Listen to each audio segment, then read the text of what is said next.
Welcome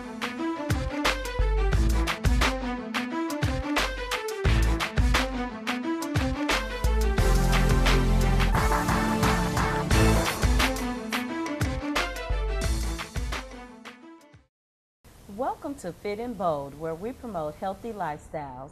I'm your host, Lakita Goins. Well, the holidays are here, and the holiday season brings mixed emotions. Some people are happy and excited, while other people suffer from depression, anxiety, and stress. Today, we're going to talk about holiday mood disorders, the causes, and how to cope.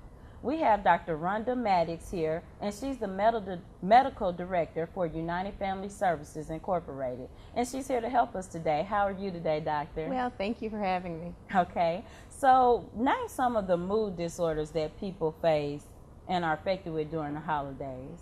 I'll call it mood disturbances instead of mood disorders. Okay. But the mood disturbances tend to be more holiday blues, anticipatory anxiety about what's to come, the in-laws you have to hang out with, those kinds of things.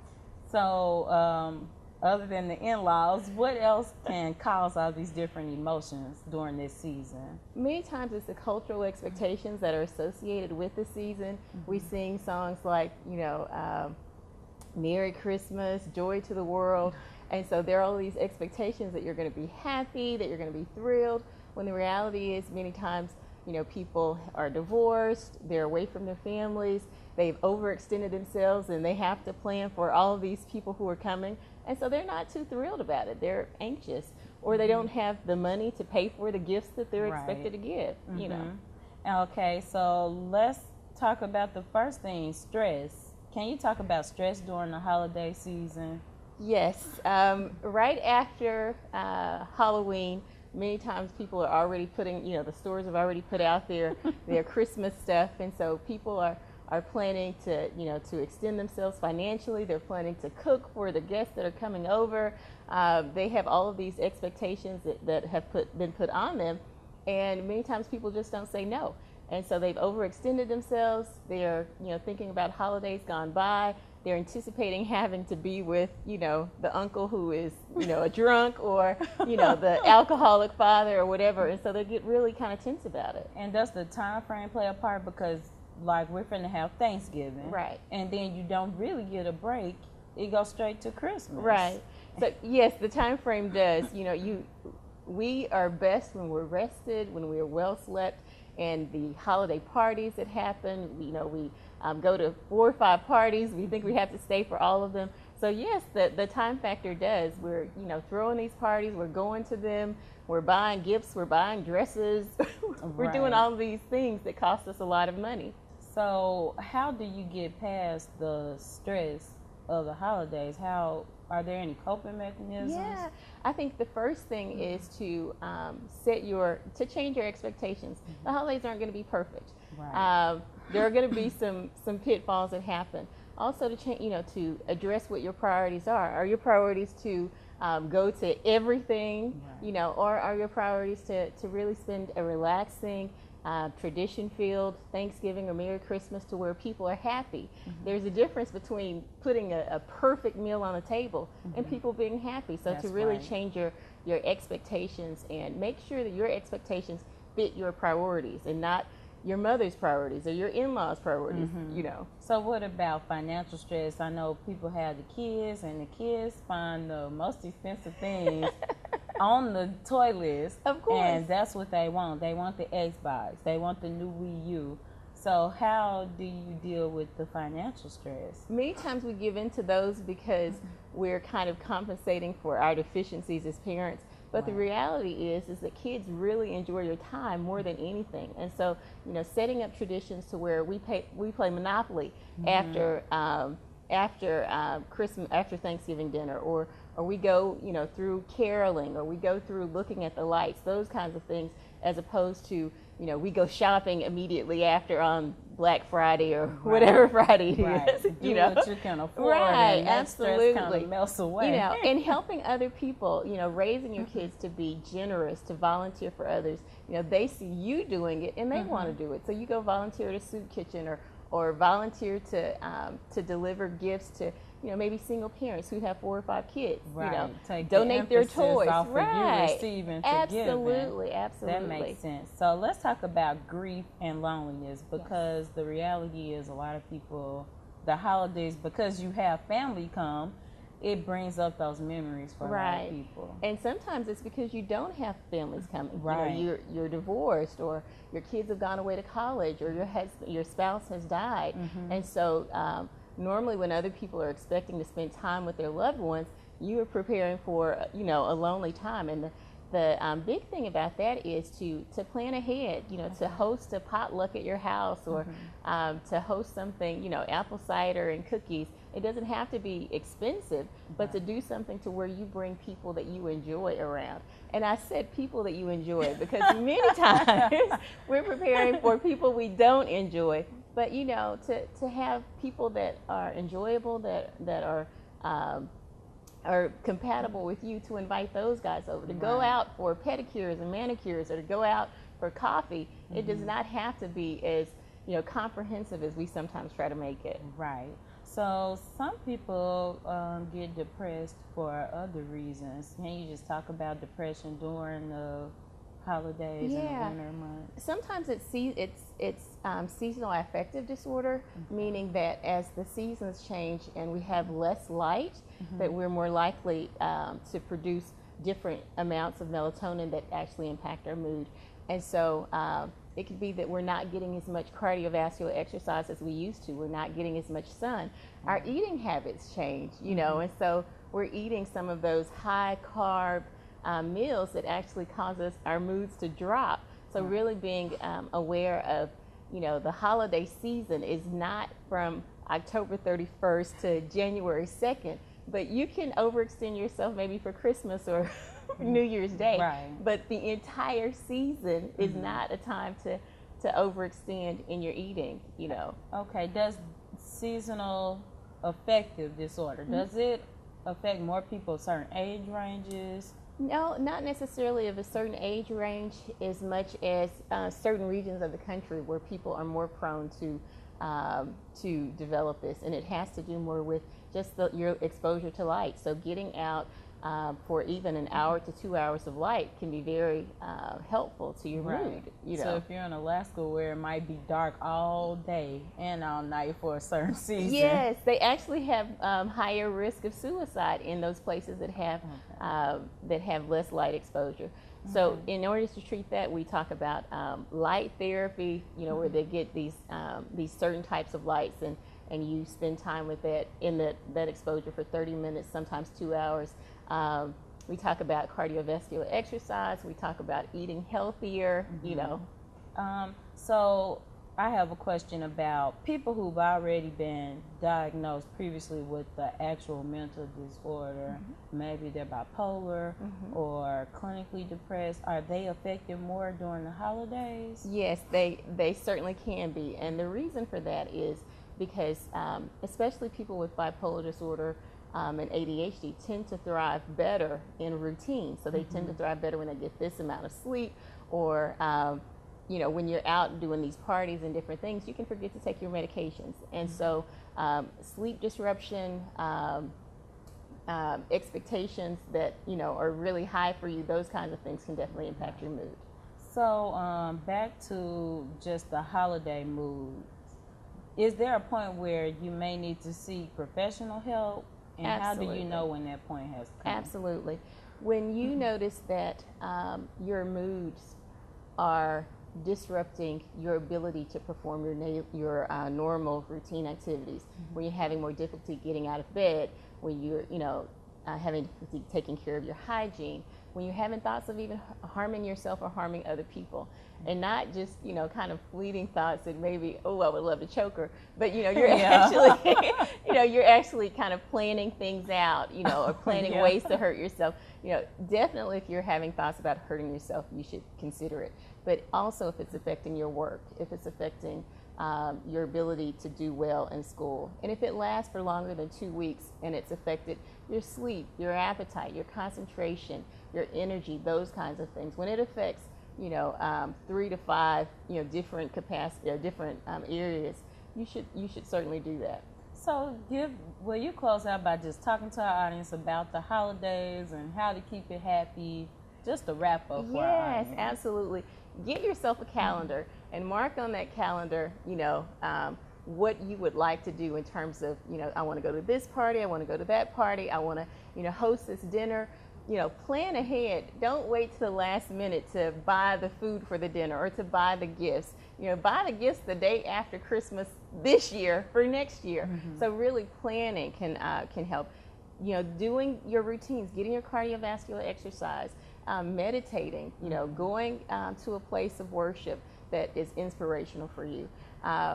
Not necessarily being around, for an extended period of time. Those people that always cause you stress, okay, so show up at the Christmas party to be with your family, but maybe just stay 30 minutes to an hour and avoid, the yakking mother-in-law that tells you you've gained weight. Right. Right. So thank you so much, Dr. Maddox.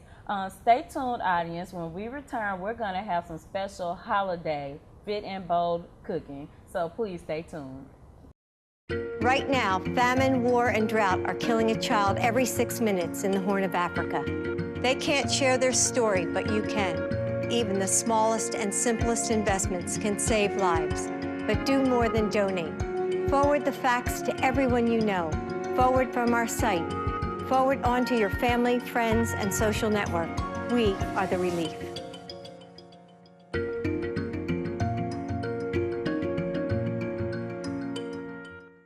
Your life is an open book. At the University of Arkansas at Pine Bluff, you can take advantage of scholarship opportunities and acclaimed academics with undergraduate and graduate programs tailored to achieve your plans. Learn from dedicated faculty and be challenged to reach your full potential. Get involved in campus life with student activities that add value to your character and give distinction to your collegiate experience. Become a part of the Golden Lion story at the University of Arkansas at Pine Bluff, where you'll be proud to be. Up, college is hard. Down, those books are heavy. My sport is football, but my passion is education. Right up here. So every year I take promising high schoolers on a college tour Lights there, darks there. to show them that higher education means a brighter future. My name is Nnamdi Asamoah. I don't just wear the shirt, I live it. You can be a reader, tutor, or mentor too. Take the pledge at liveunited.org/volunteer. Do you wear this? Hey. Ready to go? Yeah, but the fire's not out. Close enough. Close enough? If it's too hot to touch, it's too hot to leave. I mean, the next thing you know, you've torched our whole neighborhood. Which is why we're not going anywhere? Exactly. 9 out of 10 wildfires are caused by humans. Only you can prevent wildfires. Welcome back to Fit and Bold. Today we've been learning about some holiday mood changes. So we have with us here today Chef Kokima Johnson, the head chef at UAPB for Thompson Hospitality. How are you today? Doing fine. How are you? I'm doing great. So we're going to take this food angle from some people have some holiday mood changes because they get stressed out about their budget and money. And part of spending money is feeding people. That is true. That is true. Most of the time, people go through those anguish when it comes to finances, when it comes to holidays, because they're trying to feed so many people. Mm-hmm. You have gifts you're trying to buy, food you're trying to buy. You got so much family coming in. Right. So, what's our Fit and Bold recipe pick? Well, what I picked today was spiced pecans. People tend to say when you go to the grocery store, pecans are a little expensive, but you're going to get dual duties out of these. Okay. These, you'll be able to make them a nice, healthy snack for one. They're one of the most healthy nuts out there. They're full of antioxidants that, most other nuts don't come with. Right, and they get you full, too. Yes, they do. Yes, they do, and they make for a nice, tasty treat. Okay, so I want to remind our audience to always consult with your physician and be aware of your allergies because some people do have different allergies, including allergies to nuts. That is true. So, okay, give us our ingredient list. Our ingredients are white sugar, cinnamon, pecan hash, and egg whites. Okay. Oh, that's a small list. Very, very, very small list. Very, very small. So tell us, what do we do when we get in the kitchen with these ingredients? All right, you're gonna take your pecans. You're gonna put them in a nice size mixing bowl. You're gonna pour your sugar on top and your cinnamon. You're gonna crack 2 eggs, and you want to remove the yolk from it and put it inside and mix it up. That's gonna help it coats, but it's also gonna help form a crisp crust around it. Okay. All right. Once you mix them up nice and you spread them out on a sheet pan, you're gonna bake them in the oven, set at about 300 to 325. Okay.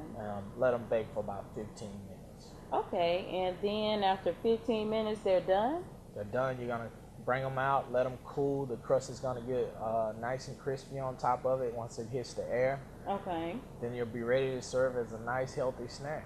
And it looks good. Can I just dive right in and taste one? Sure.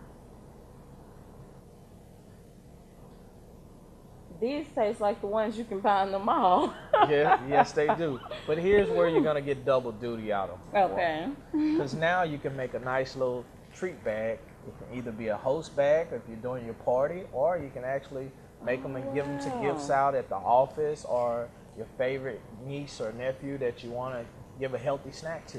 Right, so that is double duty. You don't have to go back out and try to get a gift. There you go. You spend a little more on the pecans, but you got a good little snack and you got a gift bag. That is true. And then you can get like a 10-pack of these gift bags for like $1. Yes. At Dollar Tree.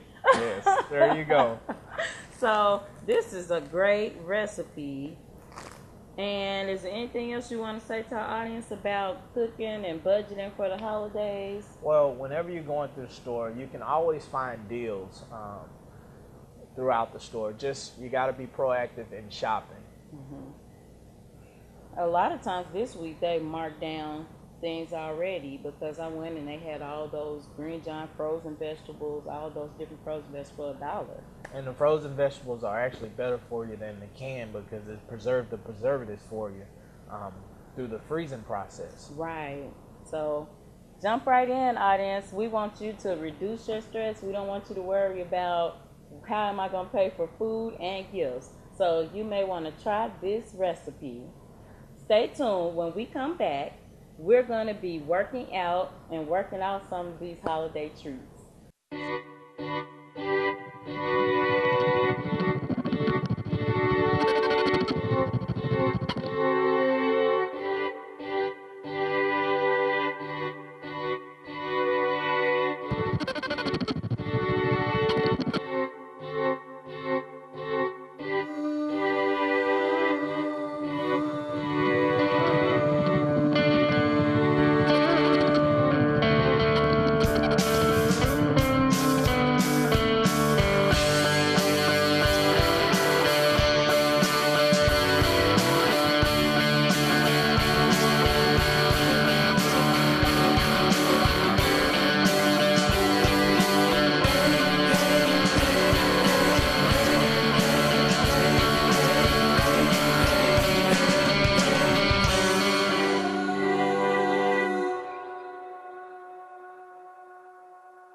I took a trip to Elkhart, Indiana today. Elkhart's a place that has lost jobs faster than anywhere else in America. In 1 year, the unemployment rate went from 4.7% to 15.3%. Companies that have sustained this community for years are shedding jobs at an alarming speed. And the people who've lost them have no idea what to do or who to turn to. They can't pay their bills. They've stopped spending money. And because they've stopped spending money, more businesses have been forced to lay off more workers. In fact, local TV stations have started running public service announcements that tell people where to find food banks, even as the food banks don't have enough to meet the demand. As we speak, similar scenes are playing out in cities and towns across America. Welcome back to Fit and Bold. Today we've been talking about holiday mood changes. So we're here today with Ms. Rita Gates. She's an employee here, but she's also a line dancing instructor for the UAPB Wellness Program, Black and Gold, Fit and Bold. How are you today? I'm fine, and you? I'm great. So line dancing is a wonderful thing to do with your family since it's the holidays and everyone's around. And tell us what we're going to be doing today. Today we're going to do the UAPB Shuffle. Okay. And we're going to work out, do a little toning up, and we're going to try to work off a little calories. All right, and that's what we need since we've been eating all that good holiday food. So let's get ready to exercise. Ms. Gates, can you please walk us through the steps first of UAPB Shuffle before we get started? Sure. We're going to go to the right. Okay. 4 times. Okay. Then we're going to go to the left 4 times. And then you're going to kick. Okay. Kick, kick, kick. Then you're going to walk it out. Oh, walk it out. Then you start all over again. I think I have it. All right. All right.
had a wonderful time line dancing with Miss Rita Gates and the wonderful ladies that were line dancing with us. So lately we've been doing the top 10 excuses of why not to exercise. So the next excuse is, I don't know how to exercise.